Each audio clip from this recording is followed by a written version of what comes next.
Alhamdulillah.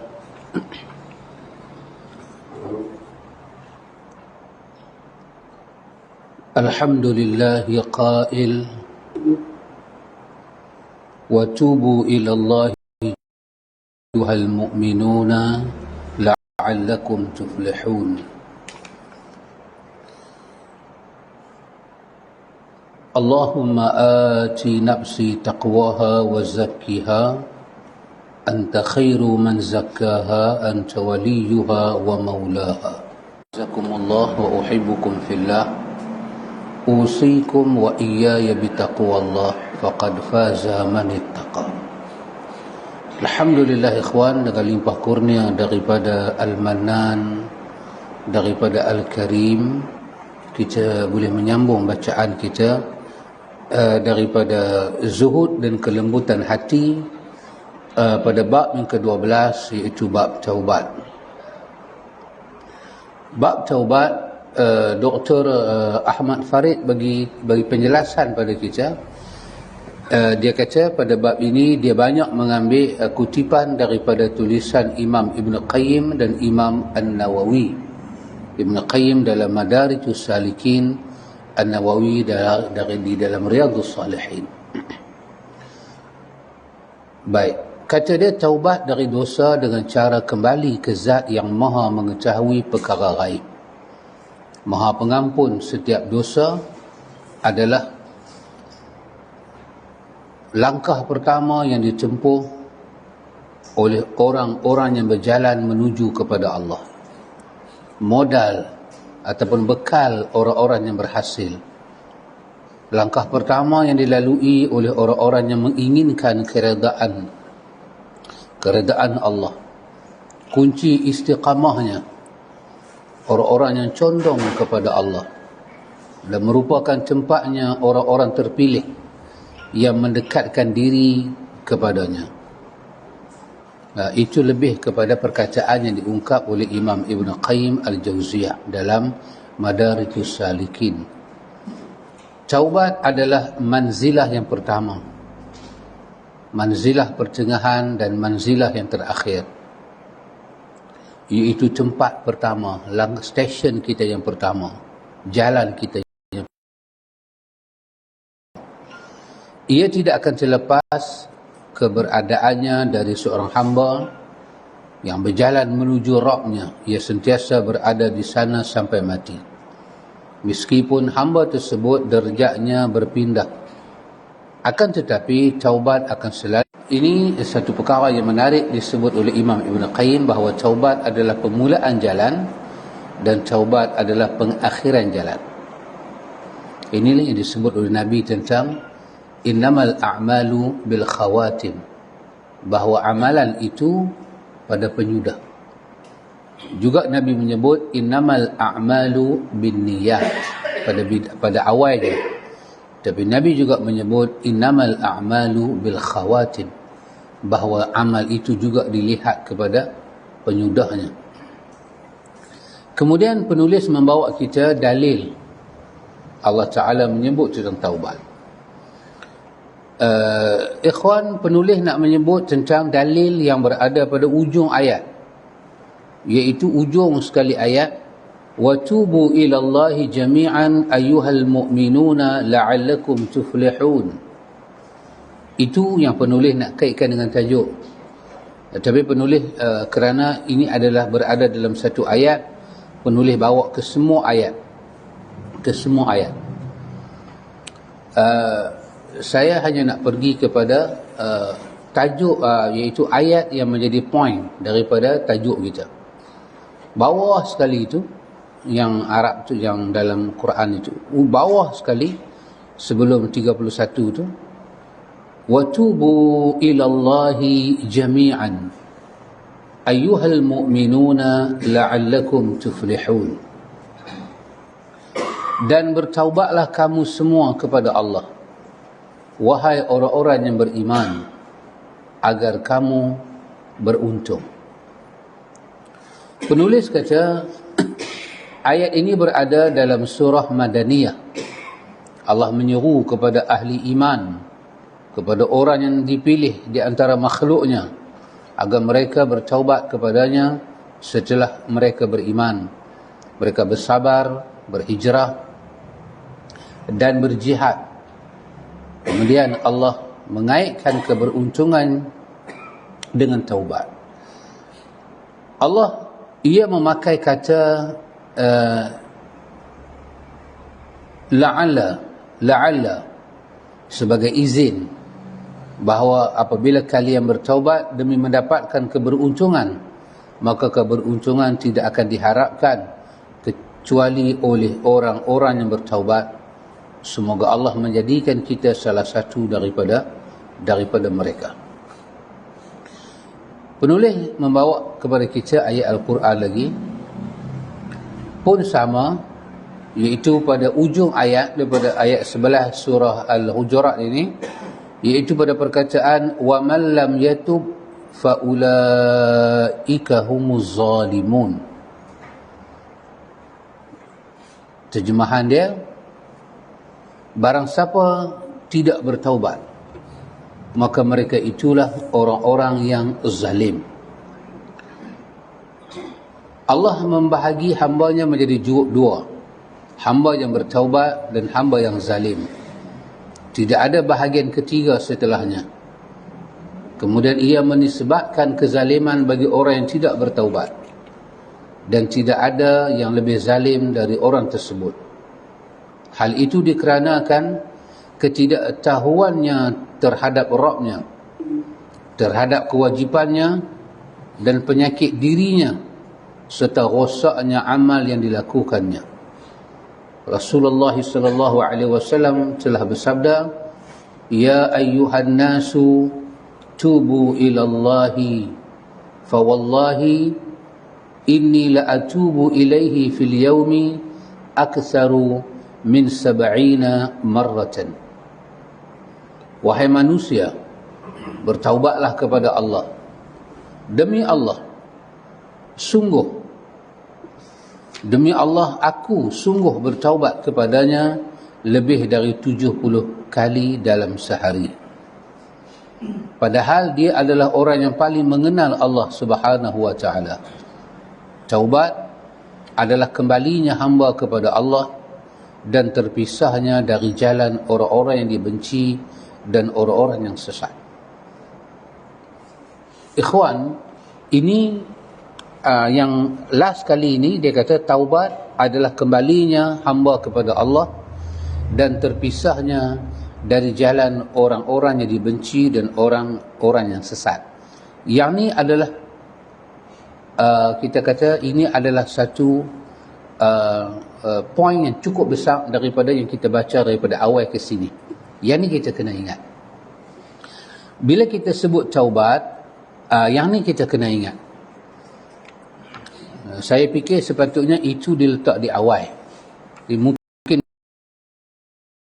bila sebut taubat, kita kena gambarkan dalam kepala kita apa erti taubat. Taubat adalah kembalinya hamba kepada Allah satu. Betul? Dia kembali balik. Apa makna? Raja'a. Ar-ruju'. Kita kata ar-ruju' ila Allah. Raji'un. Kembali pada Allah. Kenapa kita kembali pada Allah? Sebab kita inna lillahi wa inna ilaihi. Inna lillahi. Sesungguhnya kita dari Allah, dan kepadanya lah kita dikembalikan. Jadi proses kita kembali kepada Allah bukanlah proses yang yang pelik. Satu suami rujuk kepada isteri bukanlah benda pelik, sebab mereka asal memang suami isteri. Adalah berlaku sesuatu di antara mereka, keluar perkataan dan perbuatan memisahkan mereka, maka mereka kembali. Maka itu bukanlah sesuatu yang pelik. Itulah sepatutnya. Maka taubat adalah seorang hamba itu ar-ruju'u ilallah. Dia kembali pada Allah. Tetapi kerana ada banyak benda yang telah menghalang kita kembali pada Allah, dan kita pun agak celebrate dengan benda itu, sehingga kan taubat menjadi sesuatu benda yang asing. Bila sebut taubat pada Allah, orang telah nampak ini sesuatu benda yang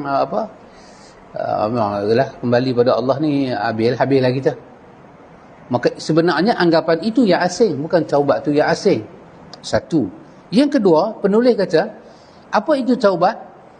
Taubat ialah terpisahnya dari jalan orang yang dibenci dan orang-orang yang sesat. Ini bahagian kedua. Bahagian kedua, bila sebut taubat, apa dia? Kita terpisah daripada jalan orang yang dibenci dan orang yang sesat. Perkataannya dibenci, bermakna ada yang membenci. Kita terpisah daripada jalan orang yang dibenci. Maka siapa yang membenci orang ini? Allah. Kerana kita kembali pada Allah. Dan orang yang sesat, siapa memandang orang yang sesat? Allah. Maka bila kita kembali pada Allah, kita kena memisahkan diri kita daripada orang-orang yang Tuhan benci dan orang-orang yang Tuhan kata mereka itu sesat. Dua perkara ini dia kena jadi package. Dia tak boleh ada satu, tak ada satu. Master akbar. Dia. Kalau satu orang itu kembali pada Allah tapi tidak memisahkan diri daripada jalan orang-orang yang dibenci, maka kembalinya kepada Allah tak akan jadi sempurna. Tak akan jadi sempurna. Dia kembali kepada Allah tapi dia masih bercampur gaul dengan orang-orang yang Tuhan kata sesat, bukan umat kata sesat. Maka taubatnya, kembalinya kepada Tuhan tidak akan jadi 100%. Suami rujuk kepada isteri, tapi suami masih berkawan dengan orang-orang yang isteri tak suka, maka tak sempurnalah mereka punya hubungan. Takkan sempurna iman. Orang beriman ni dalam surah Az-Zumar sebagai contoh, Allah guna perkataan qul ya ibadiyalladzina asrafu ala anfusihim, wahai katakanlah Muhammad kepada hamba-hamba aku yang mereka itu berlebihan dalam umur mereka. Mereka itu berlebihan dalam diri mereka. Mereka guna masa mereka, pikiran mereka, tenaga mereka secara berlebihan. Asrafu ala anfusihim. Mereka berlebihan, boros. Mereka membazir, mereka buang, mereka pakai berlebihan. Kata kepada mereka, jangan putus asa daripada rahmat Allah. Ulama-ulama tafsir kita kata, kerana perkataan dia hamba aku. Dan dalam surah Furqan Allah menyatakan tentang ibadur rahman, hamba kepada ar-rahman. Maka Allah sebut dalam surah Furqan hamba kepada ibadur rahman, hamba-hamba kepada hamba Tuhan ar-rahman. Maka Allah sebut dengan banyak perkara Tuhan sebut sekali-sekali, tapi ini Tuhan sebut 2 kali. Taubat Allah sebut 2 kali. Mereka tentang walladzina la yad'una ma'allahi ilahan akhar wa la yaqtuluna an-nafsa allati harramallahu illa bil haqqi wa la yaznun wa man yaf'al zalika sesiapa yang orang-orang yang mereka itu tidak menyembah Tuhan melainkan Allah, syirik. Dan mereka itu adalah orang-orang yang tidak membunuh jiwa yang diharamkan oleh Allah, melainkan kalau dia bunuh di atas syariat Tuhan, menegakkan kanun syariat. Mereka tidak berzina. Sesiapa yang melakukan ini semua, apa ni? Depa ni siapa dia? Mereka ini adalah orang yang daripada awal ayat Tuhan kata wa ibadur rahman alladzina yamshuna 'alal ardi, hamba Allah Ar-Rahman, hamba kepada Tuhan yang bersifat dengan Ar-Rahman. Lepas tu Allah ceritalah sifat mereka ni. Kalau mereka terbuat salah, sebagai contoh mereka tak sedar benda tu syirik, mereka terbuat. Mereka terzina sebagai contoh. Ulama kita kata ayat ini Allah nak berbicara khusus dengan orang beriman, bukan dengan orang yang buat dosa, yang tak ada cadang nak kembali pada Allah.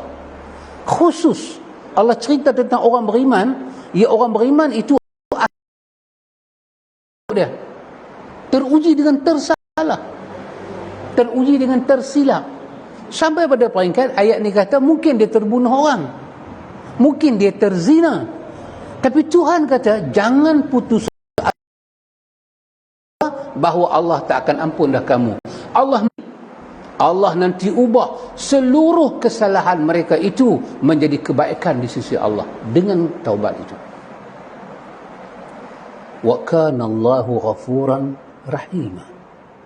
Dan hal keadaan Tuhan penyayang. Tak cukup cakap tu, Tuhan repeat lagi sekali. Allah kata wa man taba. Allah kata siapa yang bertaubat pada Allah, sesiapa yang bertaubat, illa man taba, melainkan orang yang bertaubat kata Allah, wa amila salihah, dan dia beramal salih, fa innahu yatubu ila Allahi mataba, dialah orang yang bertaubat. Dua kali Allah dibentang dengan ujian itu, ujian ini, dia jatuh dalam ujian, tetapi dia mempunyai hati yang nak kembali pada Allah. Maka kata ulama tafsir kita, kerana orang beriman inilah ahli-ahli maksiatnya lain menumpang rahmat mereka. Tuhan juga membenarkan orang-orang kafir dan ahli maksiatnya lain kembali pada Allah dengan jalan pintu yang telah dipakai oleh orang yang beriman. Andai kata tidak kerana orang beriman, Allah tak akan buka pintu taubat. Dan kalau ada dalam dunia ni orang beriman yang tak buat salah, Tuhan akan buat orang beriman yang bersalah dan Tuhan nak memberi taubat pada mereka. Artinya pendosa-pendosa yang tidak beriman ini, mereka telah menumpang berkat dan rahmat daripada orang yang beriman. Kerana itu orang beriman bertaubat pada Allah, rahmat itu dikongsi oleh orang lain.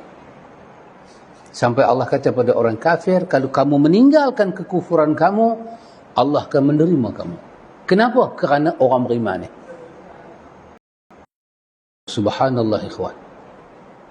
Karena itu dalam surah yang kita baca mula-mula sekali, dalam surah An-Nur tadi, Allah guna perkataan, Allah kata bertaubatlah semua kepada Allah, wahai orang-orang yang beriman.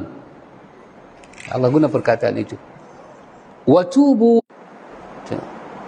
Dalam dia buat dosa tu, masih Tuhan kata kepada dia, ayyuhal mu'minun, kamu orang beriman, kamu berbeza dengan orang lain.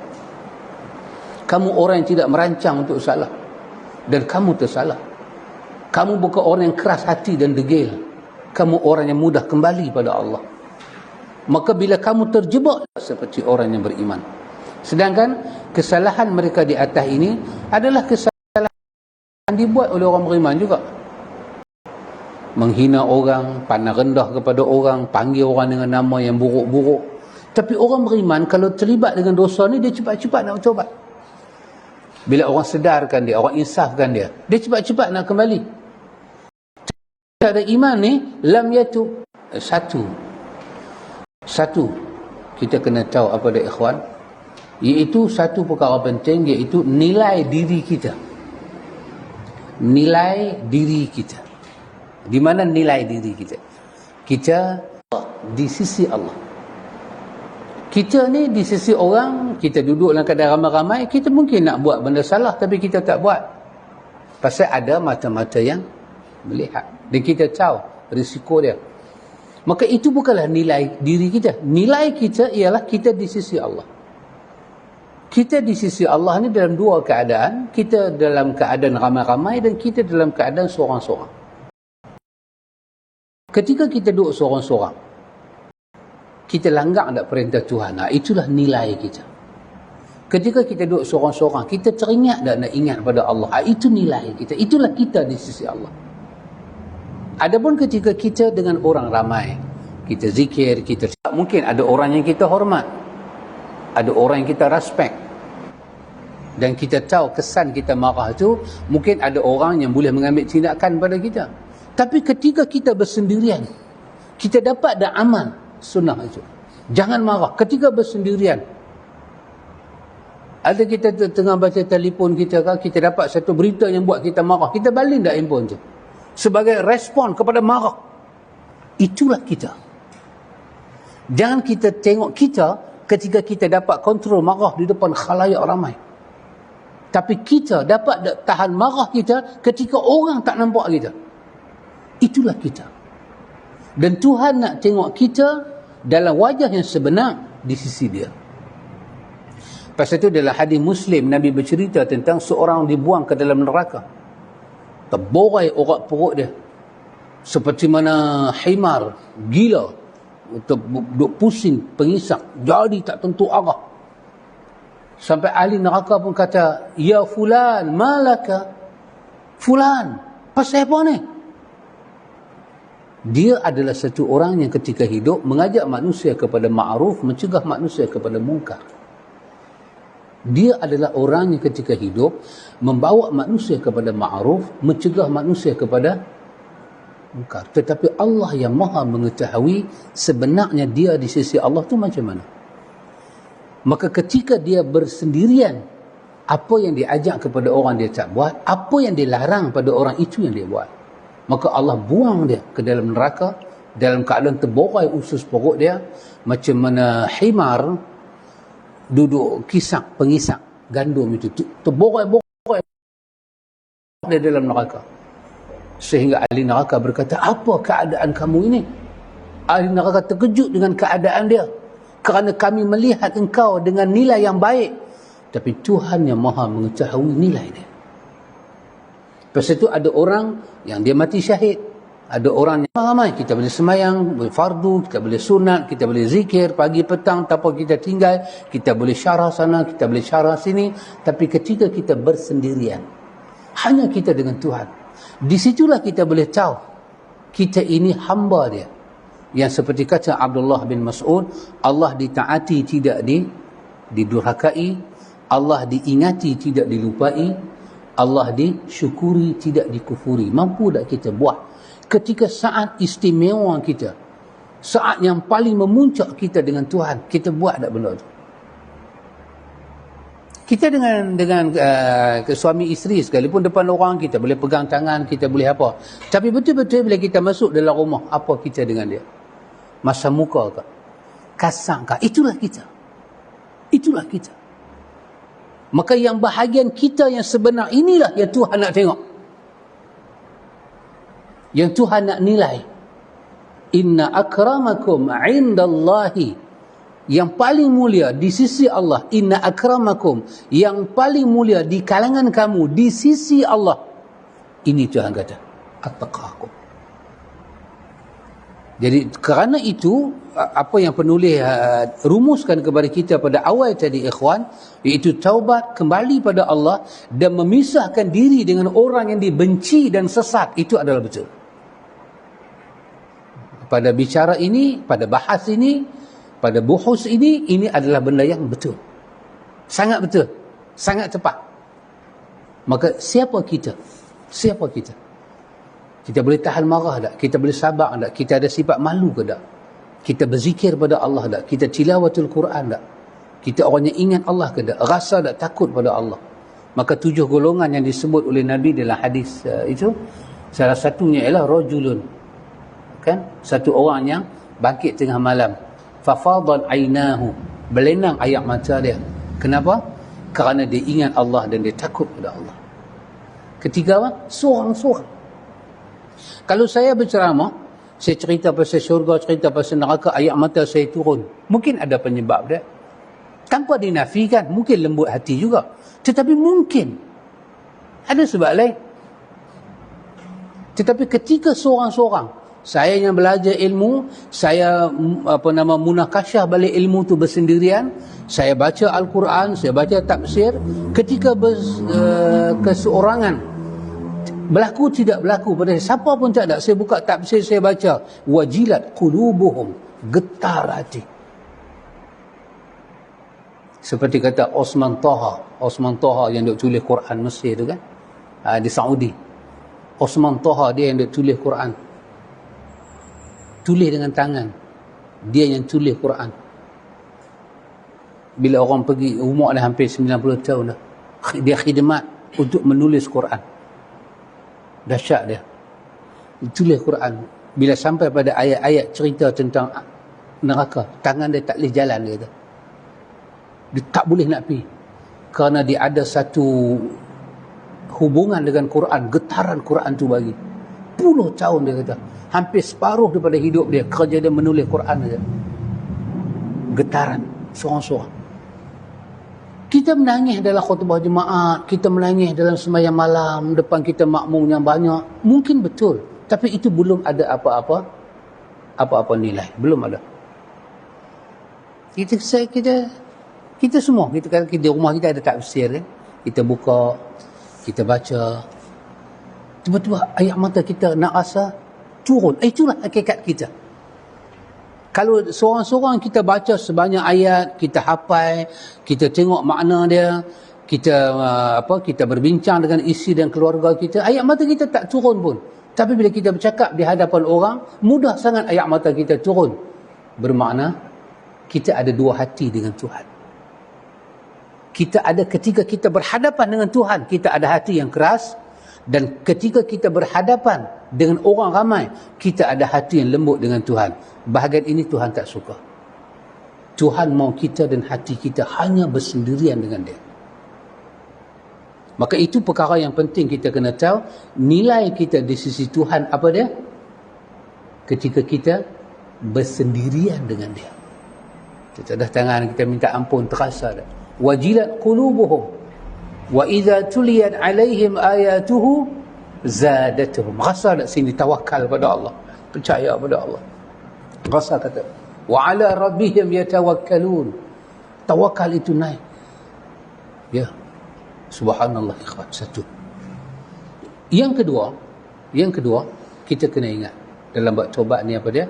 Taubat ialah kita sedang mencari jalan untuk kembali menghubungkan hubungan kita dengan Tuhan jadi baik balik.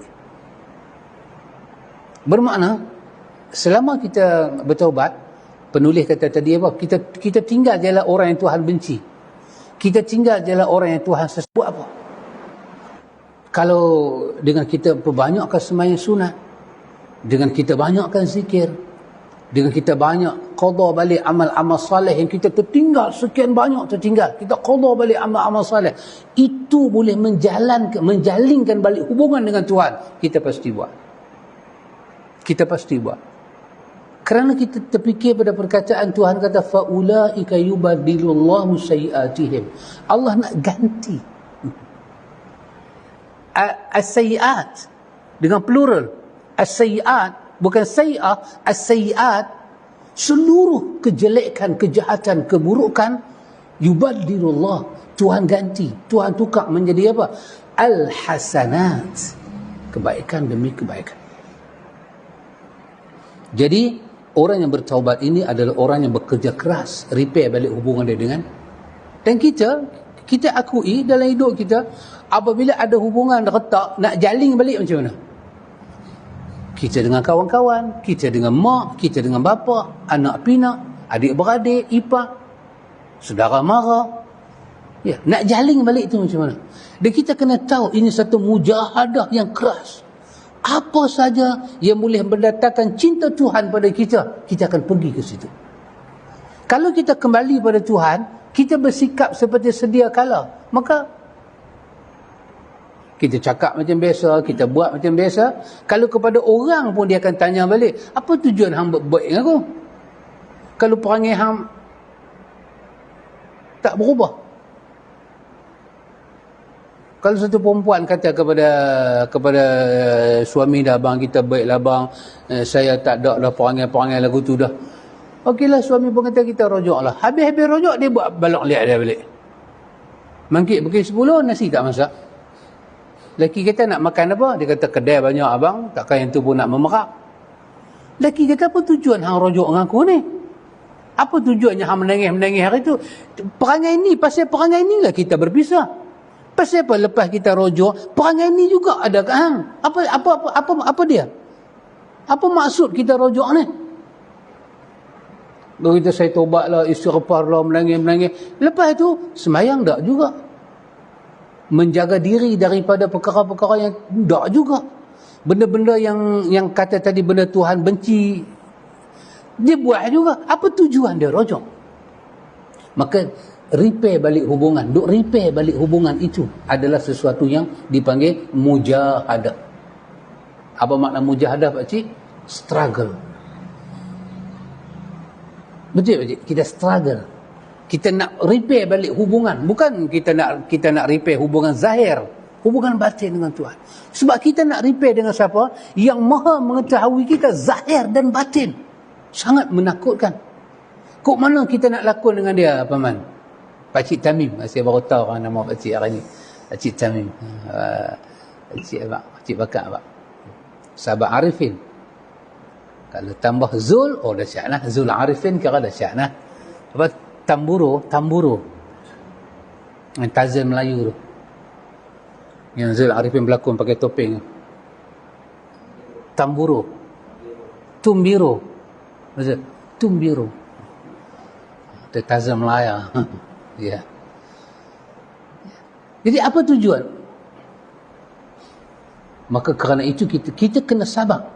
Pasal itu kenapa orang yang bertaubat itu Tuhan nanti uji dan dia kena sabar dengan ujian, kerana itu proses hubungan itu nak dijalinkan balik. Kalau dengan manusia, betul ke dia ni dah berubah? Betul ke? Walaupun bini kata jom kita rojok, laki terima, tetapi rasa apa? Dia ni berubah betul ke? Maka apa dia? Apa bukti? Apa evidence? Mengaku dia adalah pengakuan kan? Bukan pakai modal pun. Tapi bukti. Maka kadang-kadang suami duk tengok isteri pada jauh, isteri duk tengok jauh, kita duk tengok kelakuan anak-anak kita pada jauh. Anak kita kata, mak cik dah menyesal dah, cik tak buat dah balik. Kita duk tengok, dia ni study hard ke tak? Kita duk tengok. Kita nak menjalankan hubungan dengan Tuhan dan Tuhan janji nak ampun segala dosa kita menjadi kebaikan. Maka Tuhan uji kita sikit. Masa Tuhan uji kita, kita tak mampu istiqamah dengan taubat kita, bermakna kita tidak ada menjalinkan hubungan kembali dengan Tuhan. Maka taubat itu adalah satu mujahadah. Apa? Melayu panggil apa? Perjuangan. Kita struggle nak kena pertahan. Kahwin itu mudah. Tetapi mempertahankan perkahwinan itu lebih sukar daripada kahwin. Betul? Nak bertahan. Nak apa? Nak tu lah. Nak jaga tu. Nak kekalkan itu. Ya, susah. Pasal apa? Cabaran demi cabaran. Maka kita kena tahu perkara yang kedua, taubat itu menjalinkan hubungan baik kembali dengan, sebenarnya hubungan itu telah ada, nak jalin balik. Kenapa? Kerana kehidupan dunia ini telah memalingkan kita. Tuhan mahu apa pada kita? Tuhan mahu mata kita, telinga kita, hati kita, tumpuan kita, kita punya hadaf kita, tujuan dan hala tuju kita, percakapan kita, semuanya tumpu kat dia. Tuhan sangat cemburu. Tiba-tiba tumpuan kita, pandangan kita, hati kita, ada benda lain masuk. Maka hubungan kita dengan Tuhan itu agak down. Tapi kualiti jiwa ni kalau down, orang tak nampak lah. Nampak lah kita takbir, kita semayang. Maka pertama tadi, apa dia? Perkara penting kita kena ingat, nilai kita di sisi Tuhan ketika kita dengan Tuhan, bukan kita dengan khalayak. Satu. Yang kedua, kita kena tahu apa? Taubat itu adalah menjalinkan kembali hubungan baik dengan Tuhan. Baik. Setelah kita tahu dua perkara ni, kita kena tahu perkara yang ketiga. Perkara ketiga ni kita kena tahu sebagai tajuk awal. Apa dia? Apabila satu orang itu bertaubat, sekurang-kurangnya, saya ambil perkara yang paling minimum, sekurang-kurangnya Allah akan muliakan dia dengan 4 kemuliaan. Banyak, tapi saya hanya nak ambil 4 ini saja. Banyak ulama kita senarai, banyak orang bertaubat ni, apakah kemuliaan dia? Akramahullah,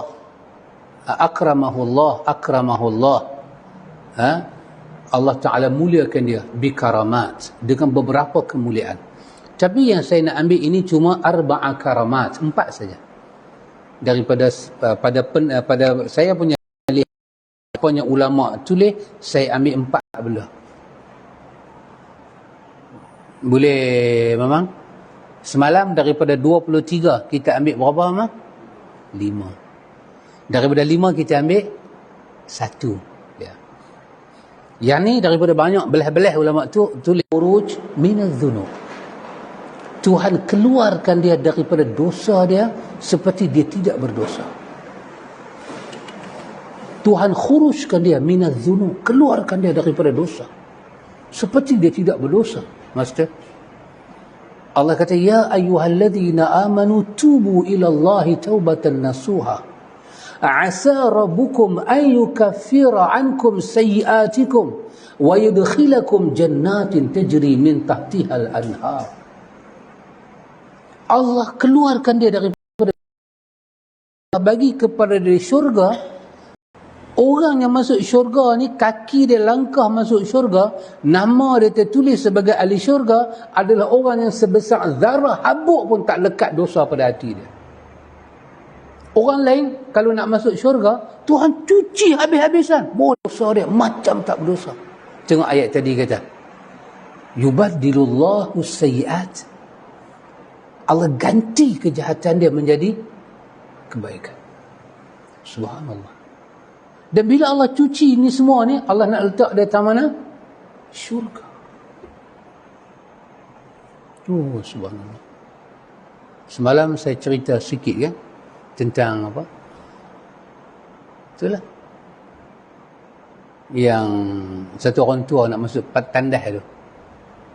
Dia nak masuk tandas kena bayar 5 kupang. Kan? Dia nak bayar 5 kupang, tiba-tiba dia menangis. Main tepi dia kata, pakcik menangis pasal apa? Oh, pakcik tak ada 5 kupang lah. Tak apa-apa, saya bagi ke pakcik, apa nak menangis? Pakcik pergi masuk.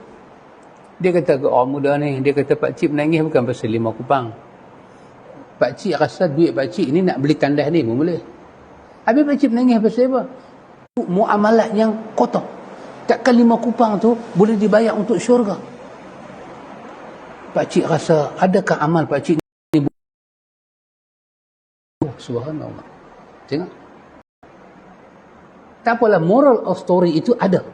Ada.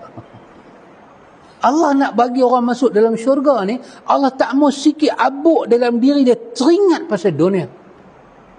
Tuhan tak mau apa ada dalam diri dia. Kena kata kita nak dapat keramat ini pakcik. Apa dia? Dia mendapat gelaran hubbullah. Dia dicintai Allah. Besar pakcik. Allah kata dalam Quran, innallaha yuhibbut tawwabin wa yuhibbul mutatahhirin.